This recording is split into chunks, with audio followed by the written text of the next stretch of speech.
Welcome, everybody. Thanks for coming to this, to our Brave New World version of Netroots Nation. And, and I'm so glad you're here for our panel, which is Disinformation in the 2020 election. Who's behind it? It's not just Russia. And I am Adele Stan. I am the editor of Right Wing Watch, a project of People for the American Way, in case you couldn't tell. And what we do at Right Wing Watch is we basically watch the right, which has gotten really big. And so you'll find at rightwingwatch.org all kinds of reports and posts and videos that we've captured from various actors on the right wing. And one of the things we've seen is that these folks are really big on spreading the disinfo. So I want to introduce to you our panelists. I'll do that first. We'll go in the order of and I'm sorry I'll be reading, but these folks have very distinguished biographies and I just can't memorize everything they've done. So we're going to first hear from Melissa Ryan, who's going to talk to us about the general sphere of disinformation and different ways it manifests itself, and that is based on her report that she wrote for Right Wing Watch called Disinformation, Coronavirus, and the 2020 Election. Melissa Ryan has spent more than a decade working at the intersection of politics, media, culture, and technology. Today, she uses her expertise to help people, policymakers, and institutions combat online extremism and toxicity. Melissa became fascinated with extremism and disinformation during the 2016 US elections as she watched once fringe extremist networks rise to prominence as they were amplified by mainstream candidates and media. She was among the first progressives to chronicle the rise of the alt-right online when she launched Control Alt-Right Delete, which is her fabulous newsletter, shortly after the election, which has since grown to more than 15,000 weekly readers. And I really urge you to subscribe to it. It's a great newsletter. And, you know, her expertise is really sought by everybody. It could be top politicians, it could be regular folks, it could be activists. She's got a very broad reach into many communities. Next up is Thenmozhi Soundararajan. Thenmozhi is a Dalit American artist. Let me start all over again. And, you know, I learned Thenmozhi listening to, were you on The World last night or the PBS NewsHour? Which one was it? It was The World. That was The World. Yeah, I heard you last night. I learned that I've been pronouncing your last name wrong for like, you know, a couple of years because I assumed Rupa Chonoy got it correctly. But now I'm trying to reorient my brain. So forgive me for stumbling. Oh, not at all, not at all. Okay. So why don't you say your name first for everybody? All right. Hi, everybody. My name is Thenmozhi Soundararajan, and I'm so excited to be here and to really, you know, be here with Right Wing Watch. This is a powerful moment to have this conversation, and all of us do such critical work on this issue, but it's really important to have this in a community conversation. So thanks, Thenmozhi. So now let me introduce you. She is a Dalit American artist, technologist, and executive director of Equality Labs, which I'm sure you all have heard of.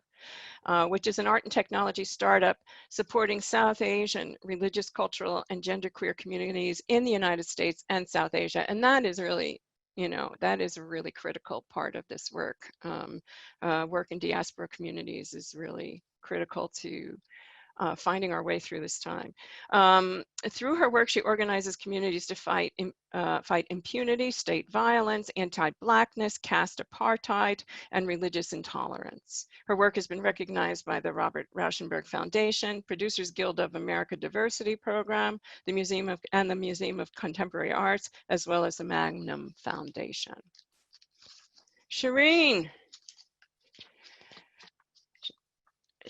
Mitchell. Shireen Mitchell and I go way back. Back to when we were like, when all of this stuff was new, social media was new, and I relied on Shireen to show me what the what was in all of this. So Shireen Mitchell is the founder of Digital Sisters, also seen in her handle as Digital Sister or Digital Sisters, which was the first organization specifically focused on women and girls of color in technology and digital media. Shireen has been at the forefront of addressing the role that industries have played in discrimination and the abuse of women. Shireen is the founder of Stop Online Violence Against Women, which is SOVA, an initiative that collaborates with survivors, activists, organizations, lawmakers, and legislators to work together to create a safer and saner internet culture that is inclusive of women and girls of color facing gendered and race-based threats. I mean, because that really is the double whammy, isn't it? She is also co-founder of Human First Tech, a project cultivating technologies that center the needs of the community, not just the networked individual. Shireen has been named to a number of, with a number of awards, including one of Fast Company's most influential women in technology, DC Tech Titan, DC's top 10 most influential in social media, the Root 100 African American Leaders of Excellence, and you don't have to on read and all on. those. Yeah, I think I got it as far as I could. Sharon Khan of Media Matters. Sharon is a research director at Media Matters, where she oversees a team dedicated to comprehensively monitoring, analyzing, and connecting misinformation in the media and online. And she previously served as the director of abortion rights and reproductive health program at Media Matters, where she was integral in both dispelling abortion-related myths and misinformation in the media and online, as well as to call out bad actors working willfully to vilify access to abortion care and reproductive health services. She also tracked and identified targeted harassment of abortion providers, patients, clinics, and funds through online ecosystems. And she has a master's degree in communications from Wake Forest University.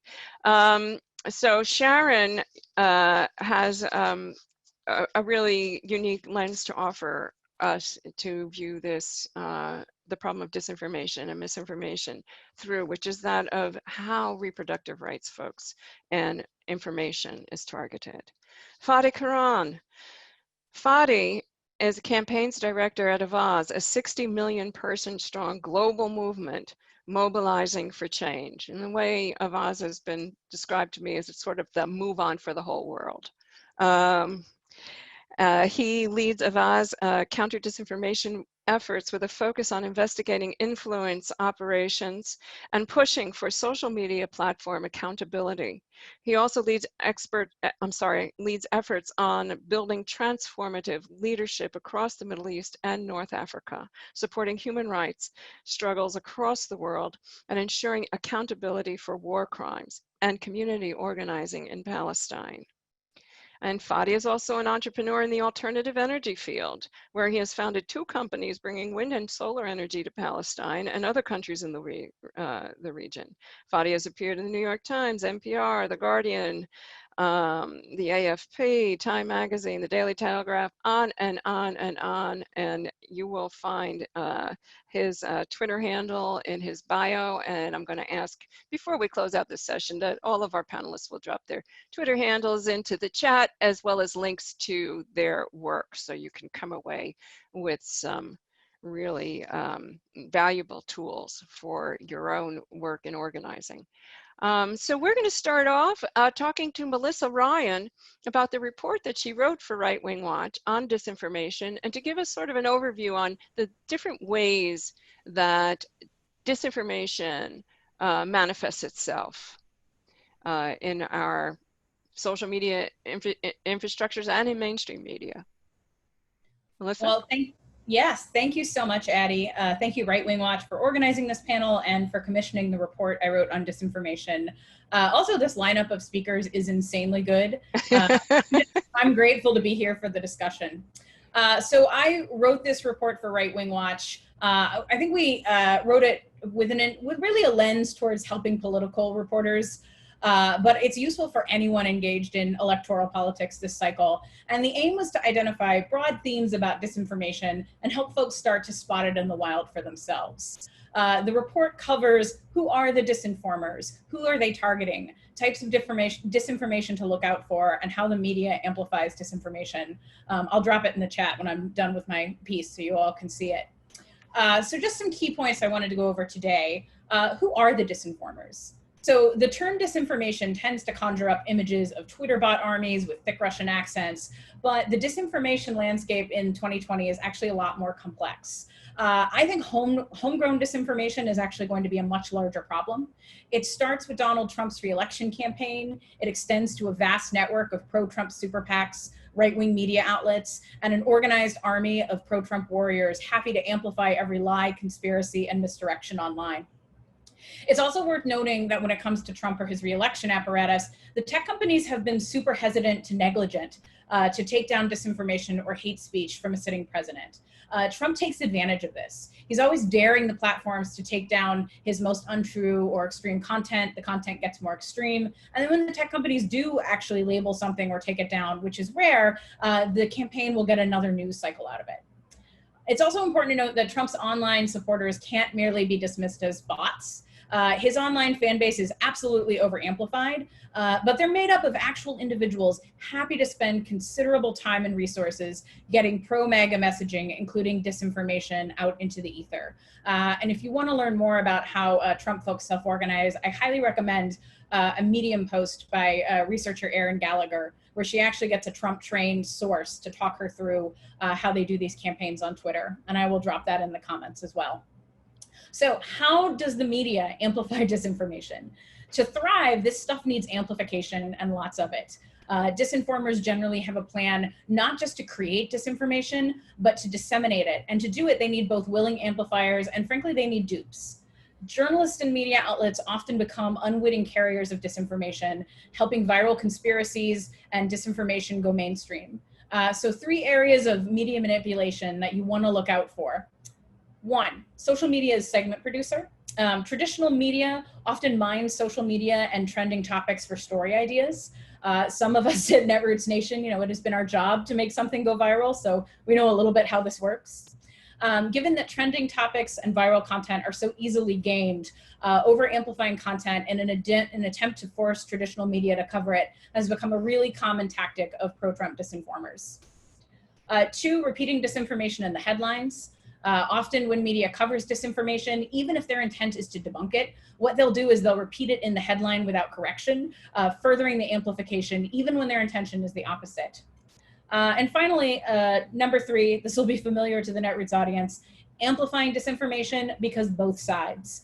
Media outlets that attempt to cover both political parties or both sides fairly or evenly, they will often amplify disinformation and give it added credibility by presenting it as an equally valid viewpoint to truthful information and presenting it as a partisan fight rather than fact and fiction.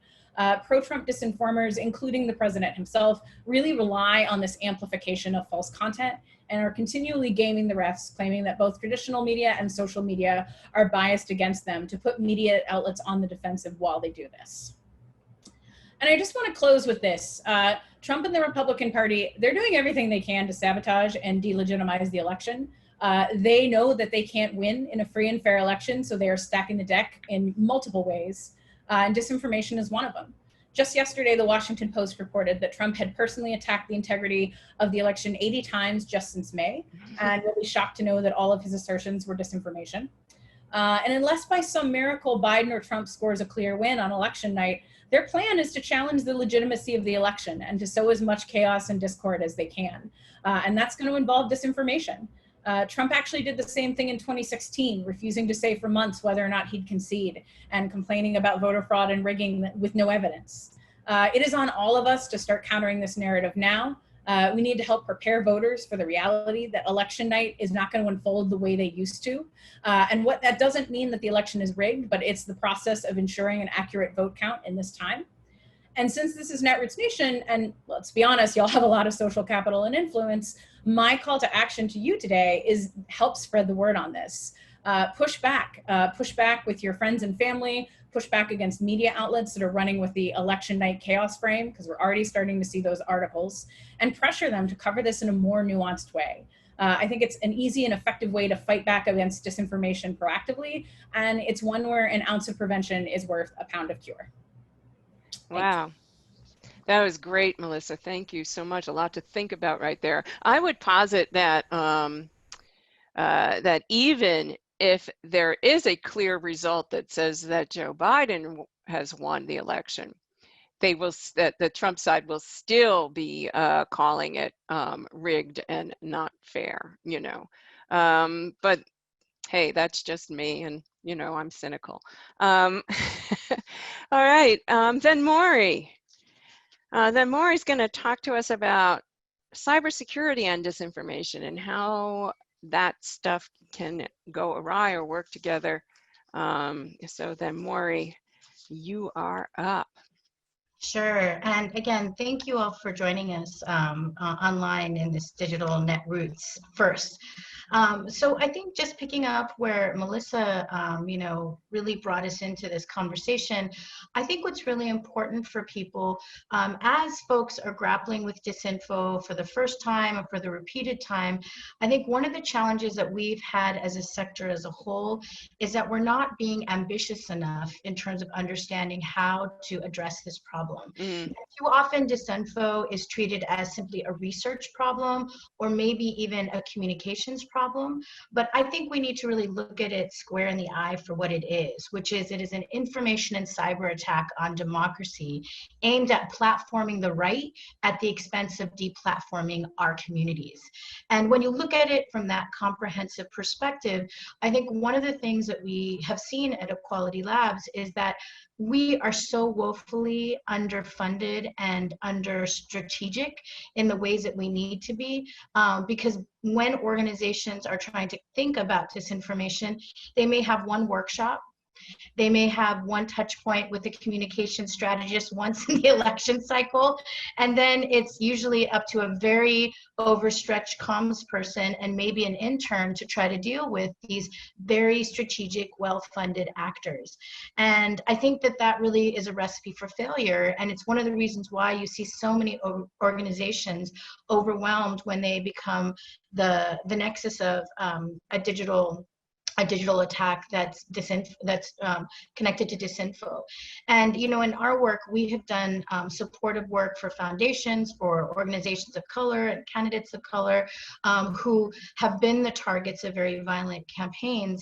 And I think one thing that's really critical for people to also understand is that disinfo that's about deplatforming is very, very painful. And there's fallout that happens to an institution and that individual past that news cycle. And you know, I know that you know some of the colleagues that we've dealt with who are candidates, they may have felt disinfo that led to them losing their election, but they were facing digital attacks from right-wing operators even a year after. And so I think there's a way that we have to think about defense and protection that looks at solidarity culture at the way that we build our practices, because if we're asking for a more reflective democracy, but we're not protecting the people we're putting on the front lines, whether or not they win their races, it will actually be something that will be a hindrance for people wanting to step into courageous leadership. And so I think that, you know, one of the things that I really would like to emphasize for folks is that, you know, as people begin to go into this last stretch of the election cycle, is that people need to partner digital security plans with disinfo responses. And that includes like being able to do basic trainings in the Orger campaign around phishing, making sure people are on two-factor authentication, having password managers, but also having a collective conversation about safety and security that takes into people's responses, their trauma experiences, and the racial equity experiences, because not everyone will experience a death threat or a rape threat or a target on their family in the same way, especially if they've already had generational experiences of that. And particularly since a lot of the disinfo that we've seen since the uprisings in the last couple of months have been very, very, very targeted at Black and Latinx and immigrant communities, we really need to be very clear about not everyone is experiencing this moment of disinfo and attacks on our infrastructure in the same way. And so we have to be really conscious about how we hold people close and create cultures of empathy, but also fortitude as we go forward. The other thing, which is really kind of a nod to some of the funders that are joining us, is that, again, I think that, people look at disinfo as a research problem, or they will look at it as a communications problem. But disinfo and its accompanying cyber attacks also speak to the weakness of our digital infrastructure as a whole, as a movement. And so many groups, even very well-funded campaigns or institutions, have some of the weakest IT infrastructures because that has been the least supported by philanthropy. And we need to change that. Like, we cannot be up against state-level adversaries as a movement and have volunteers running our IT infrastructure. That just doesn't make sense at all.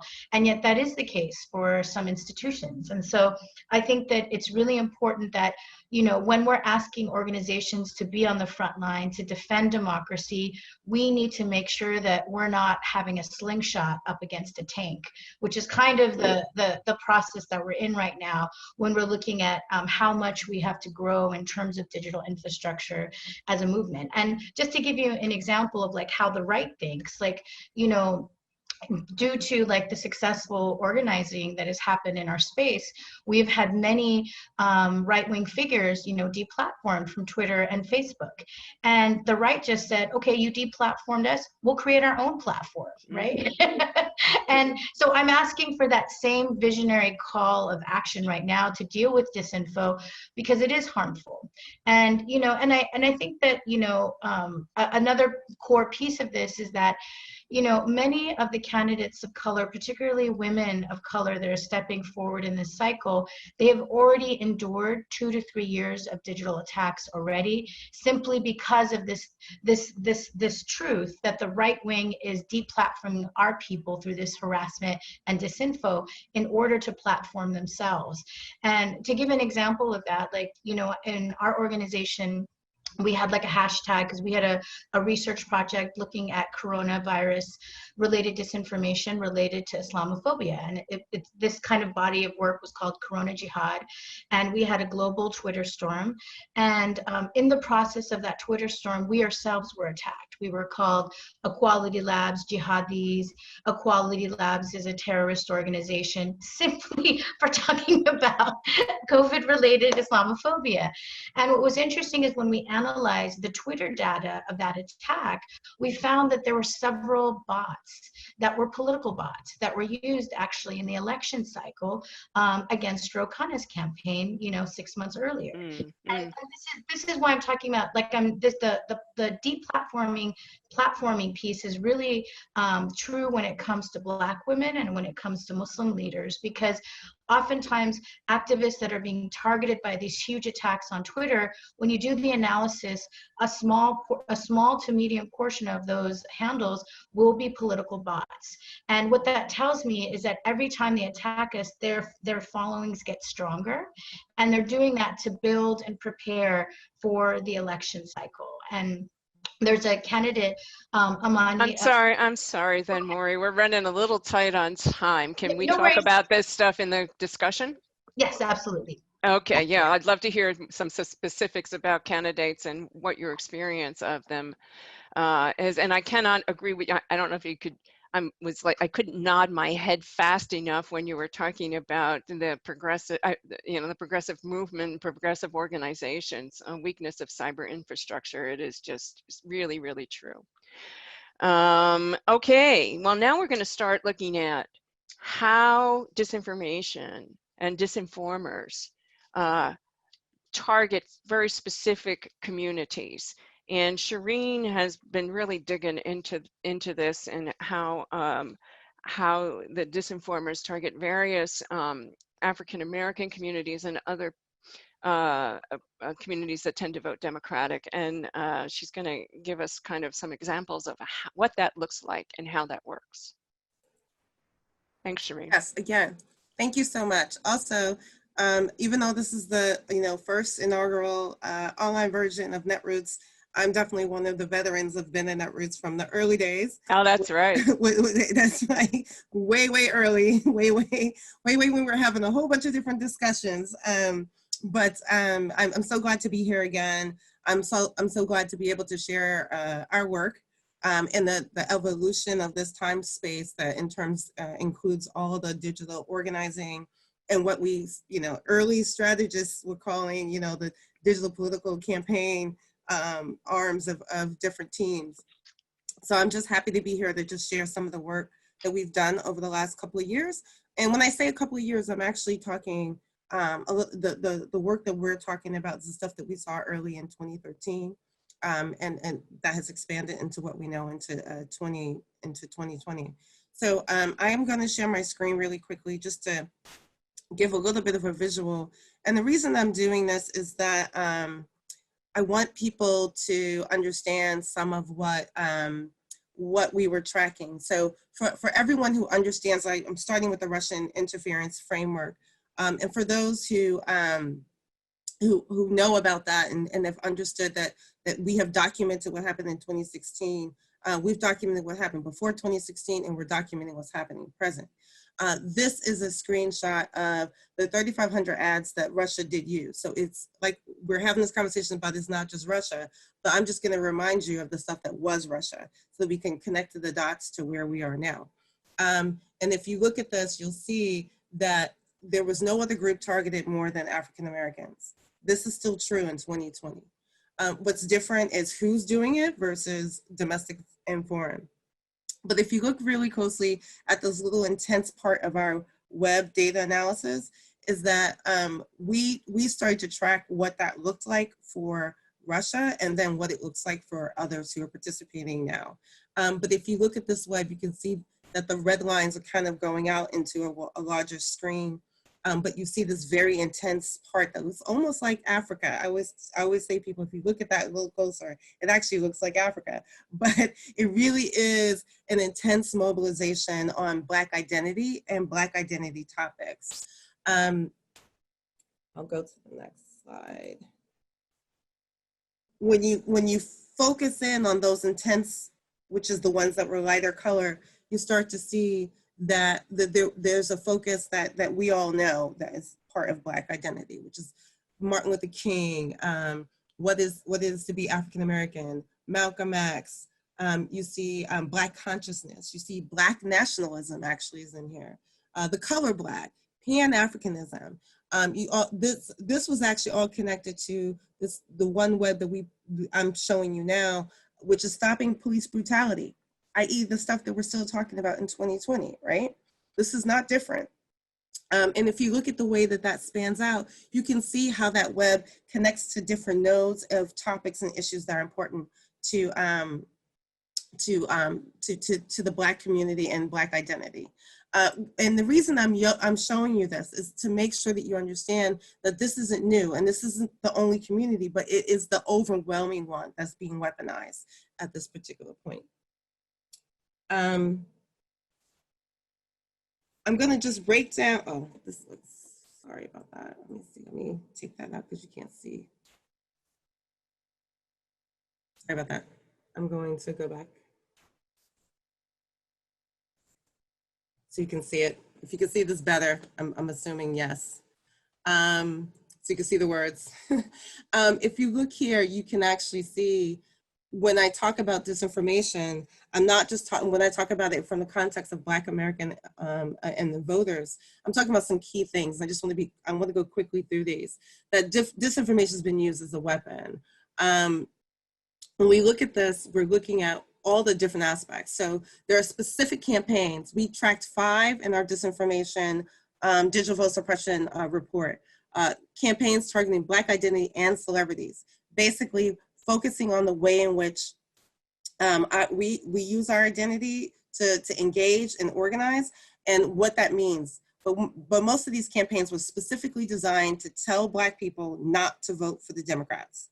That has been the major focus of the campaigns. And we tracked those campaigns. And those campaigns were all connected to issues like Brexit, ADOS, Foundation of Black Americans, Walk Away. There's a list of them, but we tracked 5 major ones that were focused specifically on telling Black people to not vote for Democrats. The base of the party was the big target, i.e. Black women. So it's no surprise that we're looking at some of this with Kamala right now.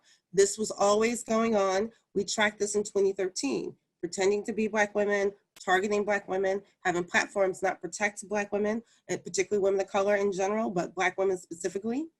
There's a reason for that. Base of the party, changes narratives, changes elections. We've seen that, we know that. Alabama is one example. Focus on criminal justice. That focus is what I showed you. When you focus on police brutality, you're also focusing on that criminal justice framework as well. And that has been something that was going on in 2016 with Black Lives Matter in 2016. And now we have a global conversation of Black Lives Matter. One of the other big ones was reparations. It's been weaponized in multiple ways with specific groups. Those are topics that are still being used now. The issues of the platforms have protected conspiracy theorists over activists. It's amazing to watch. I've said this multiple times. I used to focus on YouTube on technology and issues, diversity issues for women and girls of color, particularly Black women. I was deplatformed in 2009. Alex Jones got to have a run of all the disinformation, except, we know that is mostly conspiracy theories. Until they start to focus on Alex Jones, on all the conspiracy theories they let him run amok and make money from, I was deplatformed for at least 10 years before they gave me my account back so that I could use YouTube again. So we're looking at a complete imbalance of who's being targeted and why. We're now looking at the work that we're doing with COVID, which is, the anti-vaxxer perspective. From my community perspective, the vaccine issues are basically experimentation on African Americans. This is another weapon that's being used for the elections, for going out to vote, why they shouldn't, what should happen in that context. So these are things we've been looking at. But the other pieces that I think people still overlook is pretending to be. Right, it's also pretending to be Black people, pretending to be Native people, and we've actually tracked people pretending to be a Karen because the Karen debate, like, this isn't new. What I'm saying is this was going on since 2013. What's new is we're finally learning about it, and it's 7 years later, and that's too late. That's a key piece to that. So pretending to be Black Lives Matter with Blacktivists and others, pretending to be Black women, constant and consistent, has not changed. Pretending to be Black or brown people supporting certain candidates still hasn't changed, yet people have accepted that narrative as normal. And all of this is things that we need to look at in terms of how this affects digital voter suppression. It's not just about what happens on the ground, which is what we're focused on mostly now, about the post office and what that looks like on the ground, what COVID is going to do on the ground, but we're still stepping back away from the impact of the digital vote suppression side. And I have impact here. If you can look here, I use this example so that people understand what on the ground looks like from a digital vote suppression perspective. Both the same that Melissa talked about, which is a part of the Russian agenda that people are still repeating. 90K people went into Michigan to vote despite barriers and didn't vote top of the ticket because they believed they were both the same. That narrative is still being repeated. Out of that 90K, 11K is the difference about how he won over Hillary. That in total, by the way, just Michigan alone, 77K is what he won by. Just think, this one state could have shifted that whole narrative. And this is the only state that we saw that from. So that's just one example. But I just want to just quickly, I know I'm running out of my own time, is that these examples that I'll try to do a better screenshot so you guys can see these are domestic actors. These are blue check Americans actually targeting Kamala. These are blue check Americans. Both of these women are white women targeting Ilhan Omar. And these are the old examples that we saw where people who were actually real domestic actors telling Black people don't vote. This don't vote campaign was a Russian campaign, still happening. And this campaign came from the right wing groups that were basically telling Black and brown people that they don't have to stand in line, they can text their vote. These examples Shireen, are just other examples about Kamala. can you maximize that slide to take up your whole screen? Is there a way to do that? Yes, I can. Yeah. Give me 1 second. I just didn't want it to be cut off like it was the last time. I understand, but just so folks can get a sense of what this looks like. And can you read some of the names of the blue checks that are amplifying the disinformation? Crystal Ball is someone that most of you guys know. Deanna Lorraine is someone who's actually running for Congress. And so the examples of these things that I'm putting up here so that you understand, in the Black community, Dr. Boyce Watkins is someone who's well known in the Black community, and he put this out presenting Kamala as, you know, the Black chick who's with a white man, right? This disparaging narrative, that's been a cultural narrative, by the way, that is in public space at this point. But if you look at these examples, I want to make sure that people understand these are real domestic, you know, actors who are using these same disinformation narratives to target those who should be trying to get out the vote, instead targeting these right now in this aspect, you know, Omar actually won her race despite this, but her opponent, Stella, was the one that put out that whole thing about her being a Muslim and problematic. And the web I showed you in the beginning, one of the examples about where that web connects to is connection to Islam and Muslims. That's the one connection. The connections that are not in that web, or in the depth of that web, are Latina communities, are Chicana, Native American. They are outside that web that I showed you. And that says that they are being targeted. They're just not being targeted in this way, and they're not being targeted enough to be included in all the other conversations. The Black identity part is included in two-way conversations. It's included in Islam, Muslim conversations. It's included in even all the way into right-wing college conversation, you know, white boy college conversations. So Black identity being weaponized is drastically different. But these are examples of, we don't have Russia anymore.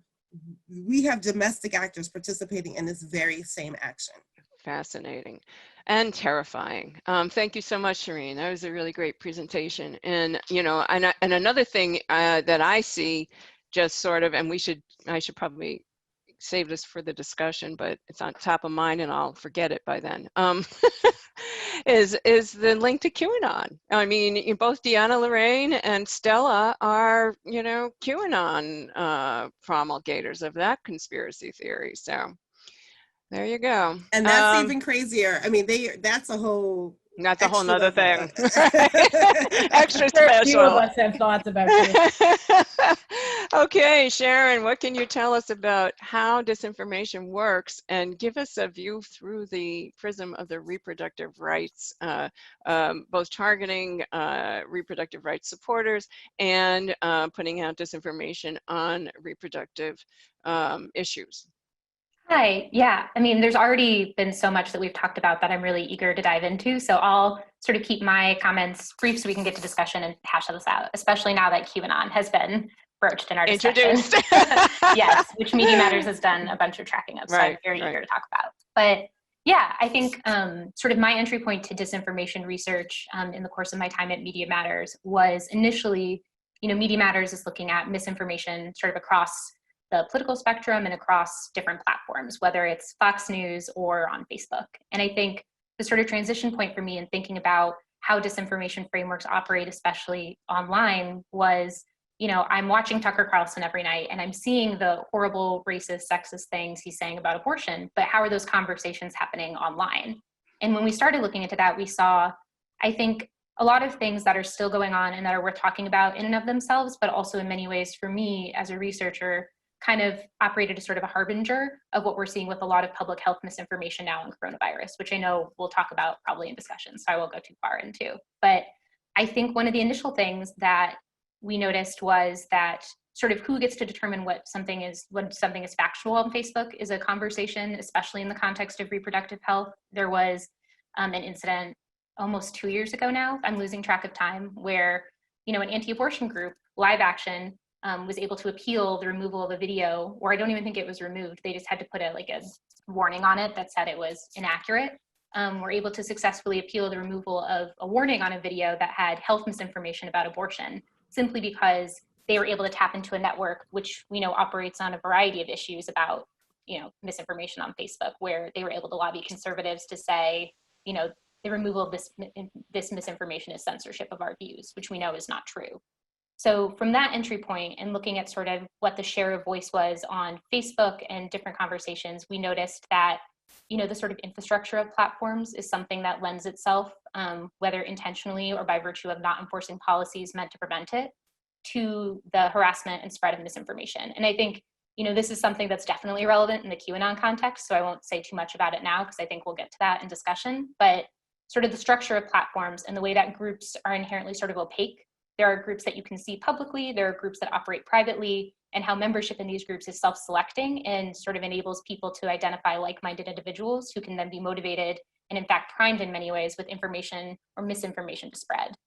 In the context of reproductive health and abortion rights especially, we saw so many instances where people were able to, people would speak out about their abortion experiences online, and then we would see messages pop up in some of these groups identifying or trying to dox people or trying to figure out sort of ways that they could be targeted for further harassment. And this wasn't just on Facebook. This would then be taking it from Facebook to identifying their Twitters to even finding, instances of local communities they were engaging in. So I think, it was sort of the entry point for me was thinking about it in terms of how abortion access and access to accurate information about, reproductive health was being facilitated on the platforms, but then sort of branched out into a broader research question and conversation about, how platforms are held accountable for the spread of misinformation, how, we can ensure that people have access to information, especially around public health issues, but also just are able to access accurate information, in and about their own communities. And then the sort of final thing that I'll say, and then we can move on, is just that, at Media Matters, we spend a lot of time looking at how we can not just ensure that accurate information is being spread about a variety of issues, but also what structures exist that make it difficult for those things to happen. And I think one of the consistent things that I've been hearing throughout a lot of different panels at Netroots this year is sort of what can people do? And so I'm really excited to talk with everybody on this panel about ways that, especially now that we are maybe increasingly distanced and virtual, people can sort of plug in and find ways to respond to all this disinformation that we're seeing online. Thank you so much, Sharon. Yeah, a lot to talk about right there. And Fadi is going to talk to us about a public health issue and disinformation in the form of the coronavirus and other things. Fadi, are you up? Are you there? I am here. Thank you, Adi. And I want to start by just saying how humbling it is to be part of this panel. And it's also just a reminder that fighting for everything we care about, whether it's fighting against climate change or equality in the US or protecting indigenous communities in the Amazon, all of these struggles that we are a part of are becoming more difficult and almost impossible to win because of the threat of disinformation and what it's doing to our democracies and ecosystems. So just being part of this panel is a reminder of that. And the first point I want to make is that one would assume that after what happened in 2016 with disinformation and the Mueller report and the threat and the promises from platforms, that disinformation would be under control relatively now, or at least less than it was in 2016. But one of the studies that we ran, and this is at the end of 2019, looking at the top 100 pieces of disinformation spreading, targeting political actors in the US, showed that this is 8 months ago, disinformation, the scale was 1.5 times more than it was 3 months ahead of the 2016 elections. And it's still increasing. So this is terrifying, just thinking about that number with everything we know about disinformation, that it's on an upward trend shows the scale of the threat. And one of the things I was thinking about preparing for this panel is, can we actually technically identify who will be the biggest, baddest spreader of disinformation during this election? And I have an answer, and I'll tell you at the end of my presentation. But the core bit here that I want to speak about is when we looked at the disinformation content in our report, which supports what everyone on this panel said, we found that 39% of the top 100 most viral disinformation content was produced by individual kind of people on Facebook. Then about 35% was on political pages and groups on the platform. And then alt media, or sites that claim to be alt media, were responsible for about 19%, and politicians were responsible for 6%. And why that's important is there was no evidence that we found, although Facebook should investigate deeper, that any of the top viral disinformation content was due to external actors. It all looked like it was local. And that's the same thing we saw in Europe in the European elections when we were focusing there. It was local actors, some of whom it became clear were trained by Russian actors or other foreign governments, but they were acting locally. So this takes me to the second bit of the presentation, which is the health-focused bit. What we've saw since the beginning of the pandemic is that disinformation and the content of what these actors produce and what's going viral is all connected to health-related issues, whether it's fake cures, whether it's kind of claims about how dangerous or not dangerous the virus is.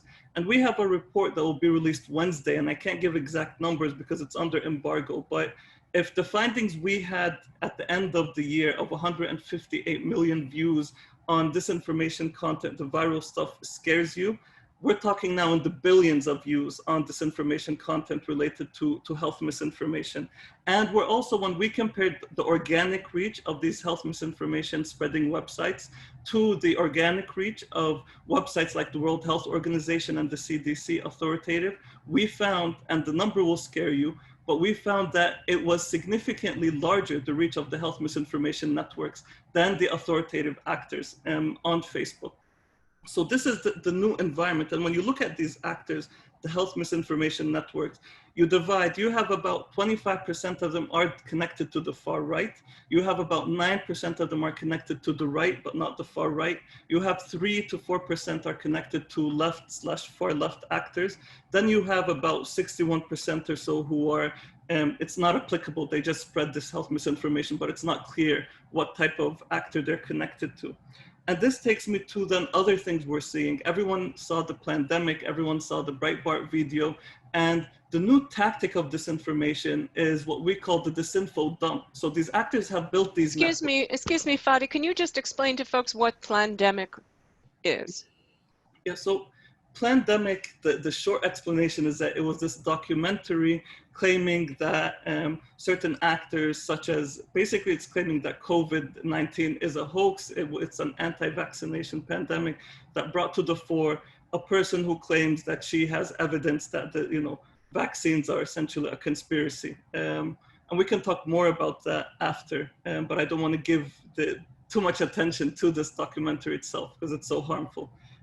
But what people should know is that this documentary went extremely viral, reaching millions of people across different social media platforms before it was taken down. And this is a tactic that I'm terrified of seeing by these health misinformation networks and other disinfo networks ahead of the election. Because you can imagine 24 hours before an election, they use the same pump and dump tactic to reach millions of American voters. Because they've built these networks before we can challenge, before anyone can challenge the veracity of what they're spreading. And the kind of big last thing I want to say here is certain bad actors are back. So if we imagine in 2016, everyone was speaking about those Macedonian fake websites that were just spreading fake news here and there. Well, there are also American actors to a smaller extent that were creating these types of websites and basically doing pump and dump, just creating content to share it and spread it. We found a number of websites that basically stopped functioning after 2016, but now they're back and working again in 2020 2-3 months before the elections, doing the same pump and dump tactic. They're using Facebook Messenger as well. So to get to the crux of the matter, if we look at this diverse set of actors that we've found, whether it's health misinformation, political actors, foreign actors, what's the common thing? Who will be the biggest and baddest distributor of disinformation? The answer is Facebook's algorithm. Because if the misinformation actors are the, Pablo Escobar's, the producers of misinformation, the smugglers, the distributors, the people that get it into the local communities, that's all being done by Facebook's algorithm. And Facebook hasn't fixed its algorithm on that front. And there's an assumption that too many of us have that this problem is unfixable. It's a misconception. Facebook could, by taking certain actions such as correcting the record, just being transparent with people when it detects they've been targeted by Russian or other actors, just saying, hey, sorry, you saw this post and we found out that the person spreading this post is XYZ. Here's a simple correction. Academic studies have shown that could decrease the number of people that believe this info in the US by 50%. Facebook could fix its algorithm, detox its algorithm to decrease the reach of these known misinformation networks by 80%. So this could be fixed, but will Facebook act? I think that's what we also need to start mobilizing and putting the attention on Facebook, not Russia, not even the far right as the main actor, but Facebook being the one that's giving them the space to cause all this harm. And it's the last thing I will say, it's putting people's lives at risk, whether they're our parents or our children's or our communities or our loved ones. The most vulnerable people we know are being put at risk thanks to this problem. And we have to stop it, and doing so will save lives. Thank you so much, Fadi. Wow. Okay. Well, let's have a little bit of conversation amongst us. And then Maury, I'm struck by the relationship between, well, everybody's stuff is related to everybody else's stuff on this panel. I mean, there are a million ways to see parallels and links, right, between the different communities being targeted and how it's being done. But I'm really curious then, Maury, if you could explain in a little more detail about the project that you were doing to discuss the relation, like what was going on in terms of Islamophobia and coronavirus. And I think a lot of folks at Netroots may not know what that is. If you could state what that is and react to anything you just heard from Fadi about all that.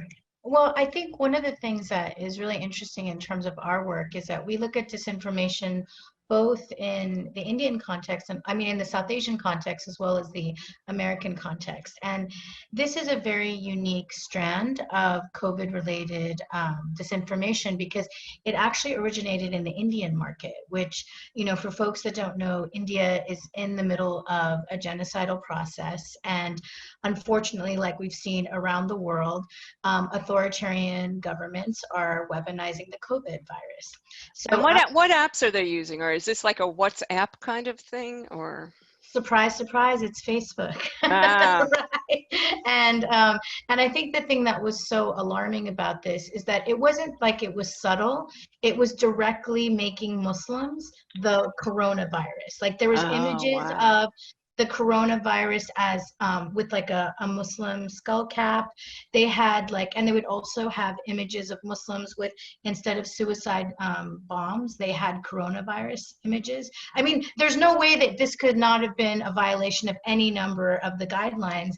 And yet both Facebook and Twitter allowed this content to go viral over and over and over and over again.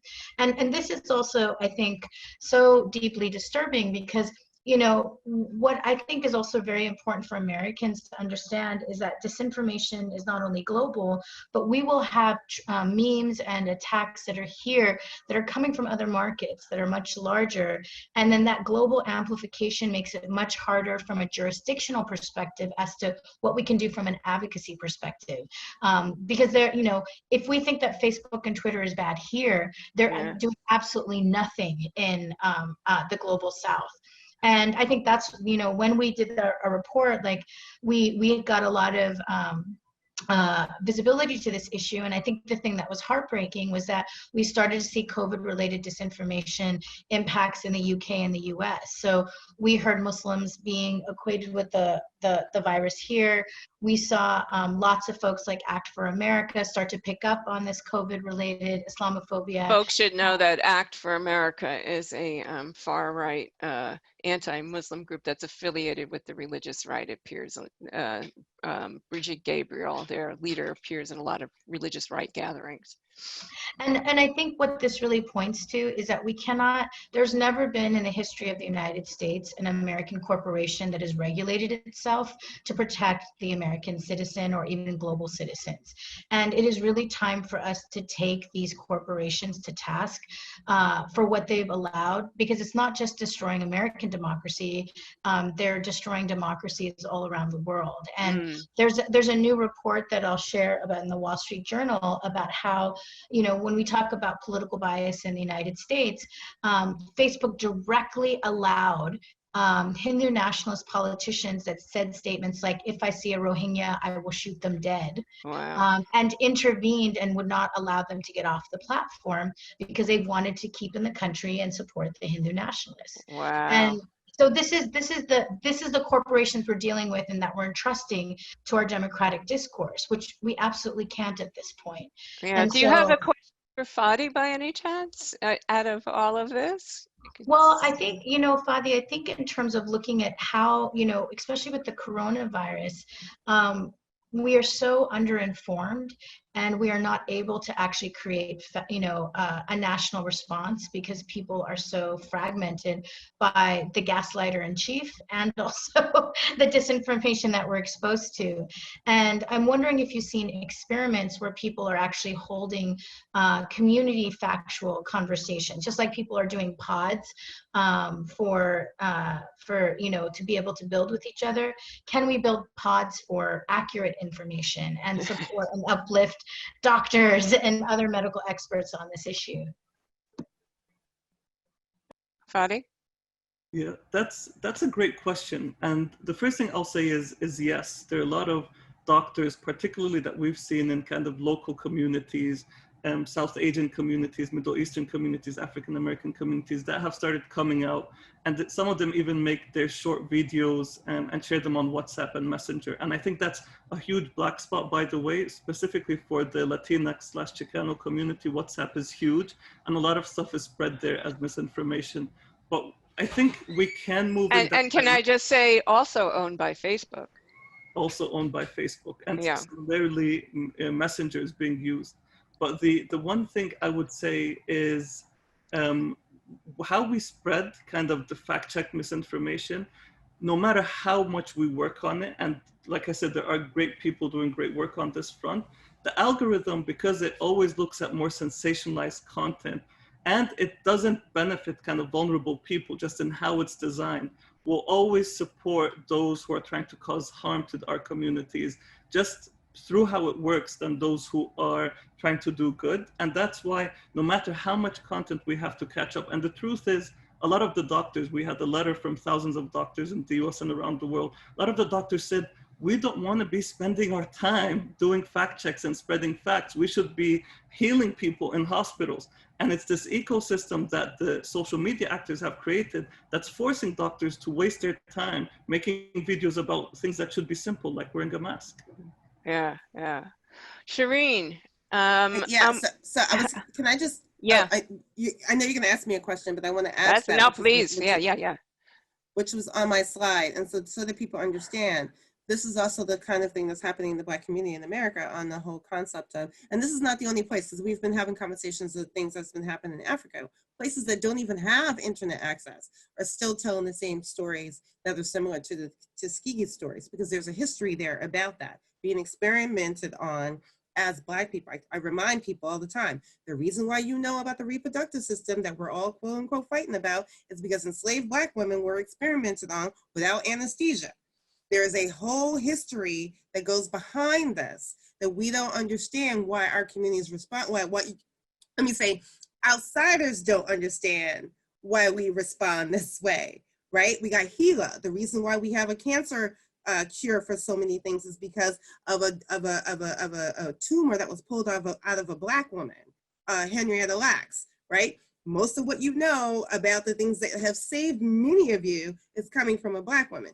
So when we started looking at the way that COVID was being used and weaponized, it's the same thing. We have a list of things that's being sent out to our communities, basically say, don't trust Bill Gates, same crazy thing, right? Don't trust any vaccine, no matter what happens. You're not supposed to touch it or trust it in any way. Many are saying, okay, we'll wait till later, but there's a still connection to, using Tuskegee as an example, they went after Kizzy, who's the woman in the NIH who's trying to come up with the cure because she's a Black woman trying to fix this.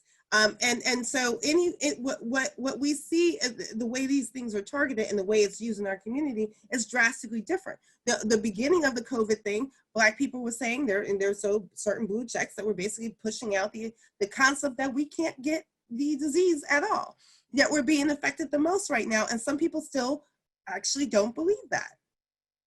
So this part I want to pick on is that, yes, their doctors having to stop and do this part and say this is not a hoax and this is real and this is impacting our communities very differently. We're watching Black and brown people die left and right in this country, and still we're not, some of the data is now being suppressed versus what we were getting before. But it was also being used, by the way, saying, we know a certain campaign was basically like, oh, it's happening in urban areas and blue states. Fine, we won't tell people to put their mask on. After it was getting into rural and red states, all of a sudden people want to start changing their narrative. That is a part of the narrative that even our community sees, because they don't trust the government. And if the government says things like this, and they're fine with targeting Black and brown people, it becomes a part of the cycle of disinformation. That's great, Shireen. Thank you so much. Because time is getting short, I'm sorry to, I love when everybody jumps in. I think it's the best. That's what I'm hoping will happen. However, our time is tight, and we know that the audience is going to want to ask a lot of questions. So I was hoping that Melissa and Sharon could talk to us a bit about QAnon and the QAnon conspiracy, which of course posits that Donald Trump is some great hero who is protecting the world from pedophiles, all of whom seem to be either people in Hollywood or Democrats. And there's this figure called Q who drops what they call Q droppings on, I think it started on 8chan, right? On 4chan or 8chan, one of these image boards. And I don't know where he's dropping them these days, maybe on Gab or something, I don't know. But anyway, it's all about the deep state and how, it's very convoluted, and it sounds ridiculous. It sounds so ridiculous that normies, people who are not in the QAnon movement, I'm going to say, who would believe that? That's ridiculous. Like, what danger could this thing pose? Because it's so ridiculous. So maybe you could, Melissa, let's start with you. If you could kind of explain what makes QAnon a dangerous movement, and then Sharon, maybe you either have a question for Melissa or can bring to bear how it's working in the political system right now. Okay, so Melissa, you're up. Sure. Well, QAnon is like you said, sort of a mega conspiracy theory. So if you are prone to conspiratorial thinking, there is something in it for you. And we know that during the pandemic, conspiratorial content has increased substantially, and specifically QAnon, in addition to pandemic conspiracies. And I think that's partly because when the world feels upside down and you have no control, you're looking for something, anything to explain it. And if you start down that road, eventually it is always going to lead to QAnon, unfortunately. Why QAnon is terrifying, and I will let Sharon talk a little more candidates, because media understand that these folks are building political power. They are running for office. The FBI has listed them as a terrorist threat because QAnon is responsible for multiple crimes, including murder, arson, kidnapping. There was actually a Daily Beast article just this morning about folks who are QAnon proponents who are trying to steal, literally kidnap children back from child services. The other thing that is important to understand in terms of the Trump campaign is they need QAnon's amplification network to get their content out. So the Trump campaign and the Republican Party are forced to play footsie with this mega conspiracy. They never acknowledge it and say that, oh, it's right, but they wink and nod to it all the time. Trump in particular will retweet QAnon influencers all the time. The Trump sons will retweet things with QAnon symbols. And you see now with a QAnon candidate having won her runoff, the Republican Party wouldn't back away from her. They wouldn't confirm the conspiracy theory, but they wouldn't denounce her. And where is she? What great state? She's in Georgia. Yeah. And she is going to be a member of Congress in fall, and will be a colleague of people whom she thinks are pedophiles. So that's going to be fun to see how that works for folks on the Hill. Yeah, a new experience for them, right? Sharon, what do you have to say about all of this QAnon stuff? Yes, I second everything that Melissa said. I think sort of two things I would add based on the work that Media Matters has been doing, tracking QAnon, both in terms of the candidates who have been espousing these views, but also thinking about the sort of online infrastructure around it. The first thing is that, like Melissa mentioned, the sort of mega conspiracy nature of QAnon, I think, is something that makes it simultaneously able to encompass a lot of different things at once, but also makes it uniquely capable of permeating through ecosystems that maybe previously wouldn't have been as interested. I think a good example of that is, we saw evidence, I think, in early 2017 or 2018 that some anti-abortion groups were beginning to get sort of on board with QAnon and pointing to it as an explanatory theory for like why Democrats, in their words, were like so extreme on abortion, which we know is inaccurate and stigmatizing. But I think, in the same way that we see that language then being taken up by communities that were already organizing around things, we see, like we've already discussed, sort of overlap between anti-mask conspiracies, anti-vaccine conspiracies, and the QAnon community. So it's sort of a give and take. We're not only, is QAnon and that sort of community of conspiracies explaining itself, is also lending explanatory power to other things that are maybe already prone to misinformation. The second thing then is that in addition to sort of the explanatory power of the conspiracy theory and how it can morph to be anything at any point, even if it is directly contradictory, which we've seen a lot of examples of, it also has an infrastructure accompanying it online. Media Matters' Alex Kaplan has been tracking candidates that have espoused QAnon views, both at the congressional level, but also then he has recently started tracking state candidates and state legislative candidates who have done the same things. So whether or not they believe it, I think, is sort of not quite the question. I think it's that the number of candidates, and I won't attempt to quote the number because every time I do, I think it has gone up since the last time I looked at the report. But it is a pretty significant number, and whether they believe it or not is not as relevant to the fact that I think people are recognizing the mobilizing power, because these communities have permeated online and have an amplification imperative, I would say, built into them, where it's not just about being a member and signaling your membership. It's that the act of being a member means that there are certain sort of actions you're taking to amplify the message, which is something that the Trump campaign has recognized it as advantageous, as have a number of different candidates and causes. Yeah, it strikes me in a similar way to the way Trump used the alt-right in 2016, right? The alt-right had been building a network of, often competing influencers, on YouTube and on Twitter and whatnot, and he amplified them, dozens of times, but their network was nothing, I think, compared to the scale and scope and all-inclusivity of bad actors that the QAnon network poses. And you have to remember that at the root of the QAnon theory is the Pizzagate theory, which, ultimately prompted one guy to go into, Comet Ping Pong in Washington, D.C., a pizzeria filled with families, and shot through, the door with an assault rifle.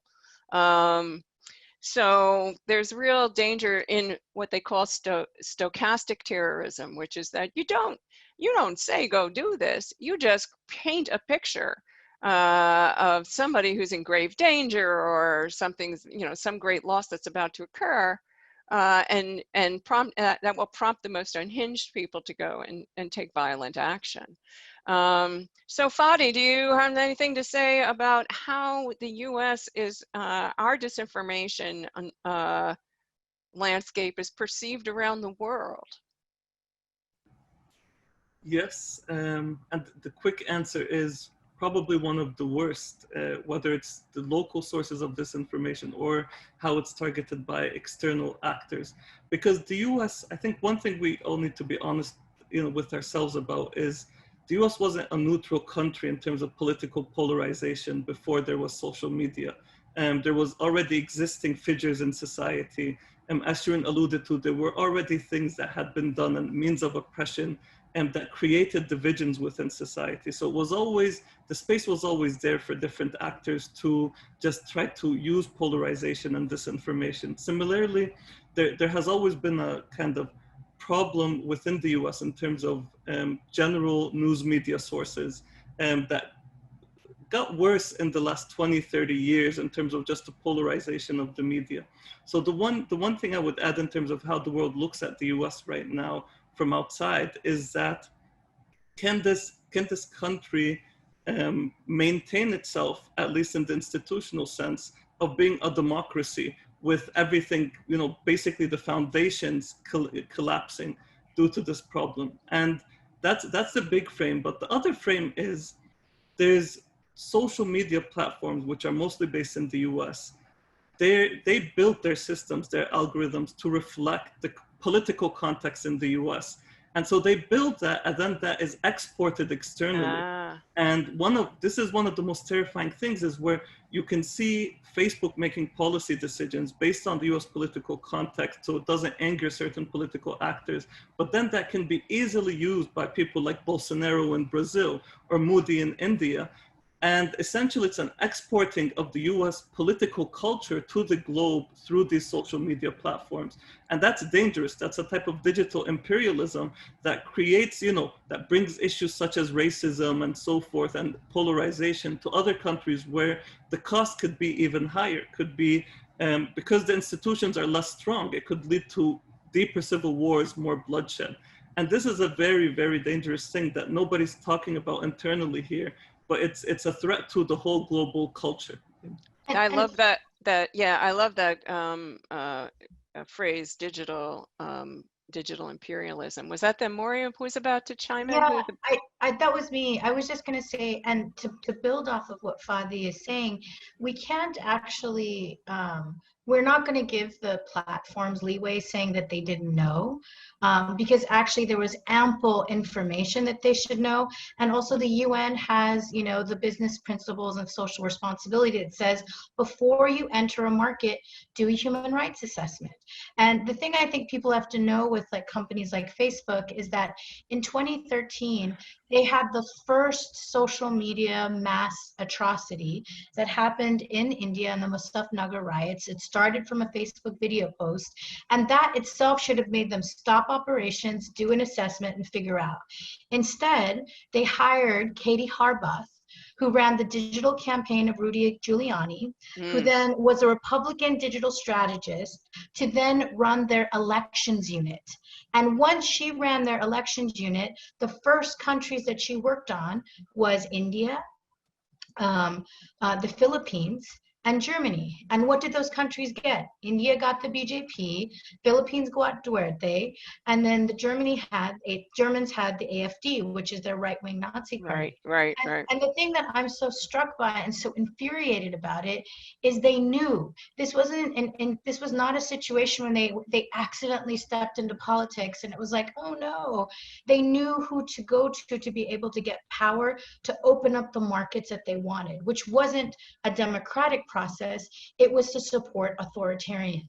And I think this is why it's time. We need to have Zuckerberg back in Congress and hold them accountable for what is going on across the world. Because when we're sitting and talking about, well, why do we have Trump? Why do we have Bolsonaro? Why do we have Duarte? Why do we have Modi? This did not just happen. Boris Johnson. Yes, and Boris Johnson. We didn't just all wake up and then find our country's fascists. It was abetted by companies that have been unaccountable, and because our legislators are not literate enough to understand the algorithms, they're asking all the wrong questions, and we need to be able to shape those questions to get accountability, because these are American companies, right? So we need to stop dealing with it as a piecemeal and have this be on the burden of people of color and women of color and communities, that it's not our responsibility to fix these problems. Right. Okay. Well, yeah, I'm sorry. Go ahead. I want to chime in on that just a little bit, because this is, you know, let me just say yes to everything she said. Like there's a key piece to here that we're not acknowledging, and which is why certain countries are kicking our American tech companies in the butt while we're playing footsie with them, right? Because they're American companies. So let's just make sure that we're clear about that. Zuckerberg just came back and he's still lying. So he just came back to another hearing, just so that we're clear. Like they did their own audits, and their audits prove that they're targeting certain groups versus others. I want to make sure that I want to like double check the whole digital imperialism thing, and that's coming from us from a digital platform perspective. But I also want to pin a couple of things that was being said, which is these companies did know, these companies do know, these companies' algorithms tell them what's spitting out to them. They are not ignorant to those facts. What they're saying is this is not important to their bottom line, and they're allowing it to continue to go. This is the same stuff about the civil rights audit that other groups were showing up to them, and they were having people show up, smiling in their faces, and then basically hiring a firm to go after the same organizations that showed up to them, right? Mm-hmm. This is not new. This is stuff that we know in DC has happened over and over and over again. These are tactics that they have accepted. But the piece that I want to make sure that people still land with, that we are jumping over, Project Alamo, Trump's original digital arm in 2016, literally had Facebook sitting in the office, right, staff next to Cambridge Analytica. I know some people are asking me the question about Cambridge Analytica. That data, that model, those tactics are in the ether. It is out the gate. We are not pulling any of that back. What you are seeing is groups choosing to use those tactics. And this includes also domestic campaigns, also progressive campaigns. I've watched the same narratives being used. I've watched the same tactics being used. So I'm gonna promise you that yet it came from Cambridge Analytica in Russia. Mm-hmm. We have taken on the same exact tactics. That's why I keep saying this is not just foreign, it's domestic. Is foreign still a part of this? Someone's asking questions about that, so I want to make sure that I highlight that. Yes, some of that is still being amplified by foreign actors because they've gotten the benefit and things have been successful. What's not successful is us countering it. We have not figured out how to do that. That's key. The other thing that people are bringing up, just really quickly, I want to answer in some of the Q&A, is that QAnon is not just an extension. Like people keep going back to 4chan and others. What these extensions are based on Anonymous. Anonymous was a woman. She showed up online the first time because she didn't want to be attacked. Anonymous as the entity that turned into all these other different things are very different. They have spun off into all these different things. The premise is still the same. The hacker is to be anonymous while they do harm to others. I can have a whole conversation about that, but I just want to make sure that people understand that what you're seeing are just are morphs from what we've seen in 2013, what we've seen in history about hacking, and where we are in 2020. Thank you so much. To say. Yeah. Well, yeah, go ahead. I know you get to questions, and I just want to be real quick. Yeah, we've got like 13 minutes left, and we need to answer some questions. Yeah. But I just want to say, in terms of like what works on tech companies, you know, we know we've sort of taken shame as far as we can, and we are going to have to, this is Netroots, so I can say this, we're going to have to regulate the living fuck out of them. That's right. Come January, assuming a new administration. And the thing that I want this audience to know is we are behind in regulation. Facebook and the tech companies, they have their lobbyists in place, they have their firms hired, they know the legislation they want to write. We still don't have, we have some tech policy from what a Biden administration would look like, but certainly not a shape, and we only have so much from advocacy groups. So for those who are interested in this issue, I think we have to think now about what is our congressional game going to be like in January, because Facebook absolutely has.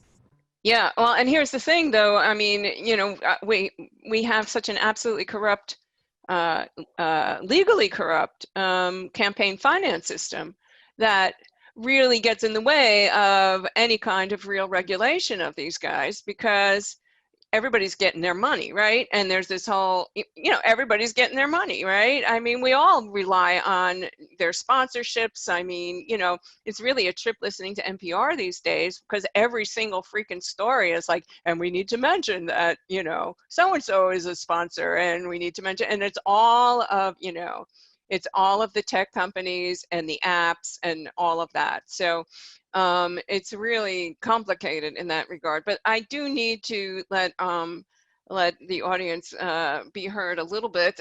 Sorry, guys. You'll know where to find us when it's all over, though. Victoria Rogers has a really important question that I really relate to, as you know, I'm like kind of okay boomer with a lot of this stuff, you know.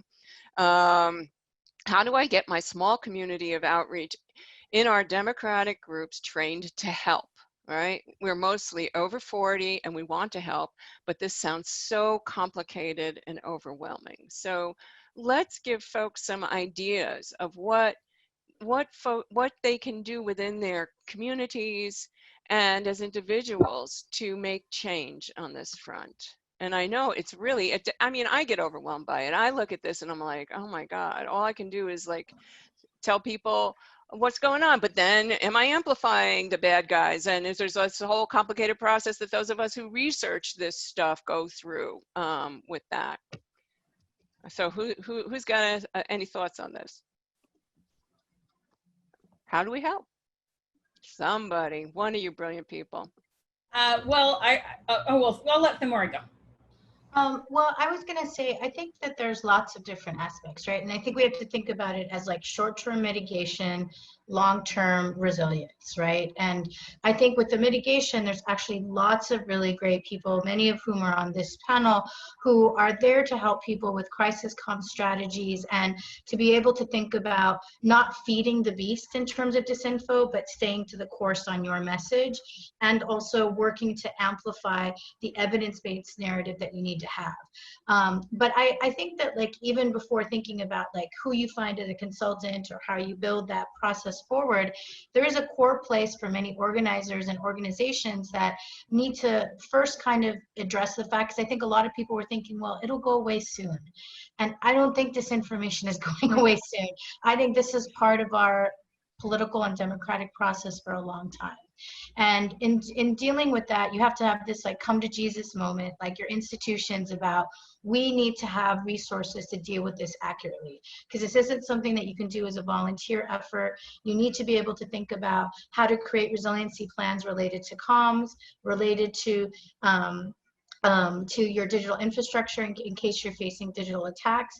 And then you need to also be able to create fortitude and also empathy for those that are the targets of those attacks. Too often I feel like the human component of how devastating some of these attacks are, especially if they include swatting attacks or death threats or rape threats.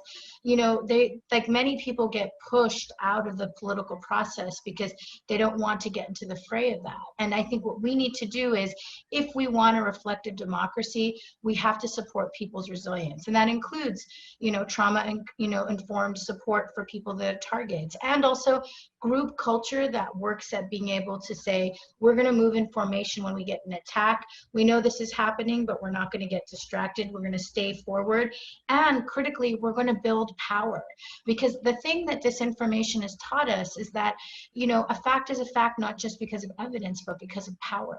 And so when you have a gaslighter in chief that tells us, it could be sunny, and he keeps telling us that it's not, we have to build power both internally and as a movement to say, we don't care what the gaslighter in chief is saying. We know what we're doing, we have the facts behind it, and we keep going.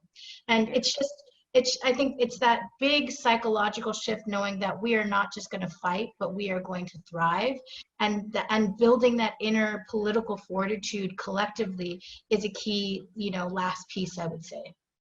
Fadi, you wanted to chime in here.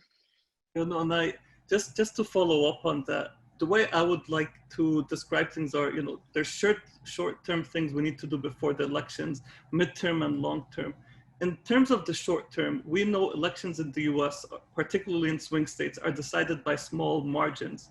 And so what platforms need to do here is increase their transparency and detox the misinformation spreading networks. Because what that could do, you could imagine if 1 million people get a piece of fake news a day before the elections, if Facebook would, once it catches it, not only take it down, but also inform everyone who's seen it that you've seen it. So how do we get Facebook to do that, though? And this is the key thing. Right now we're mobilizing a huge effort. On one hand, if you see disinformation, misinformation, share it so that we can measure it and make it public. But the other thing is organizing in Silicon Valley, employees at Facebook. Facebook and the other social media platforms are chock full of good people who don't want to see their country go down the drain. And I think one key thing we need to do is just put pressure, not just on Mark, but on the whole ecosystem around Mark Zuckerberg and others through different forms of online organizing. And that's central to do that, because that will lead to, at least what I believe it would lead to, is more visibility coming out of these companies in terms of what they could be doing and not doing. That would lead to more regulatory pressure. And that's the second point. The midterm thing is that no real, in terms of, if we look at the political conversation right now, a few political leaders are going hard on regulation and challenging the social media giants, but no one is doing it effectively and at scale and calling for these short-term solutions and putting clear regulation on the table, as Melissa mentioned. And that's the medium goal, that if that threat is there, if it's present, if it's clear, then the platforms will have to begin rethinking what they're doing. And the long term is then building resilience. And so are you saying pressure on Congress is what people need to be doing? Or pressure? So it's pressure, I would say it's pressure on Congress, but it's also pressure on local political leaders and mayors, local offices and stuff, because a lot of the disinformation this year is going to be local. And a lot of the trust for Facebook is based on the local level. And so if you have these local leaders coming out very clearly and saying, you need to do X, Y, Z, it doesn't just make Facebook feel pressure, it makes Facebook feel a threat to its brand on the local level of, do people trust it? Will people continue to use it? And that's the type of organizing that needs to happen, across the spectrum, I would say. Great, thank you so much. Sharon, I got a question for you. There's more QAnon questions, as you might imagine, but feel free if you wanted to pick up a thread from anything else you've heard from your fellow panelists instead. But somebody asked, is QAnon organized? And I think it could be useful to people to understand. I consider QAnon more of a network than, everybody says the conspiracy theory. Well, the theory is constantly changing and evolving. I mean, it has some, consistent properties, but I tend to view it as a network that's kind of spawned, at this point, is spawning organically. Is that correct? Yeah, it is complicated because, as with anything that has, I think, grown to the point that this has now grown, and like you said, it's highly networked nature, there are a bunch of different ways that it sort of manifests in different communities and across different issues. But I do think that it's organized in the sense that there are sort of core tenets of the theory and sort of similarities across how it's applied, but it is not organized in the traditional sense of like a movement. It is not like there is sort of like the Q figure who is disseminating information, but it is not organized like hierarchically or as a hierarchy. In the same way that you might think about like a traditional social movement. I do think but there's influencers that evolve, right? Yeah, there are influencers. I think I mentioned this earlier. I think one of the sort of tenets of the movement is that there's an amplification imperative, where it's not just that like people identify themselves as like members of it. It's that a way that you signal your membership and that you signal being part of the movement is that you're constantly sharing things. You're constantly sharing things. The way that you signal to people that like you care about these issues and you are part of the like fight for good is by like being constantly online and constantly sort of spreading information. And so I think that that makes it sort of different than maybe other wow, that's really interesting. It's kind of like, you know, evangelical Christianity, where, you know, if you're not spreading the good news, if you're not out there proselytizing, you're not being a real Christian in certain communities. Like that's your job. Your job is to be out there. And there's overlap between those communities too.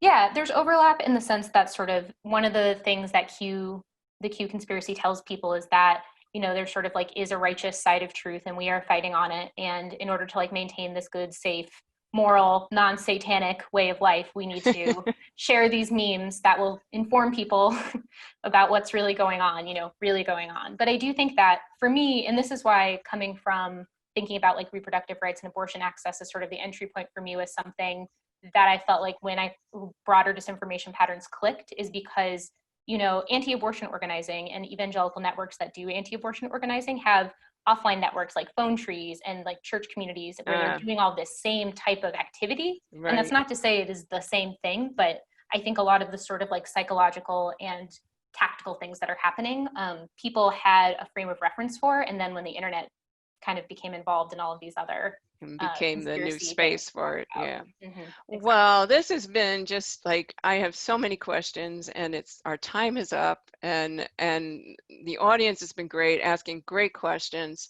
And I'm sorry I couldn't get to most of them.